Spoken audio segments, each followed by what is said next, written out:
అందరికీ praise lord. మే 26 ఈరోజు దేవుని వాగ్దానము. తన యందు భయభక్తుల గలవారి కోరిక ఆయన నెరవేర్చును. కీర్తనలు 145:19. నీవు ఆయన యందు భయభక్తులు కలిగి ఉంటే ఆయన నీ కోరిక నెరవేరుస్తాడు. ఆనాడు అబ్రహాము దేవుని మాట విని తన దేశాన్ని, తన బంధువులని విడిచి వచ్చాడు. దేవుని మార్గంలో తన అడుగులు స్థిరపరచుకొని ఎంతో భయభక్తులతో జీవించాడు.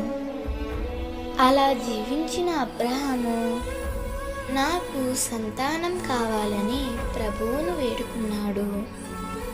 అబ్రహాము ప్రార్థన ఆలకించిన దేవుడు అబ్రహాముకు శారాకు వయసు గతించిపోయినను కానీ దేవుడు గొప్ప అద్భుతం చేసి అబ్రహామునకు సంతానమును అనుగ్రహించాడు.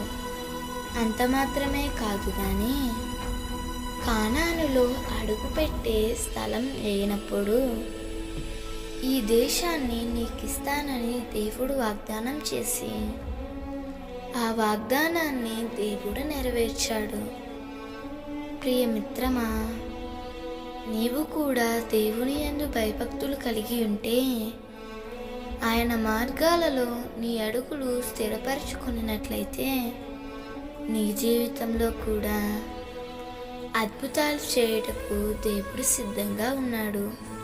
మరి దేవుని యందు భయభక్తులు కలిగి ఉంటావా? దేవుడు ఈ వాగ్దానము నీ జీవితంలో నిశ్చయముగా నెరవేర్చునుగాక. ఆమేన్.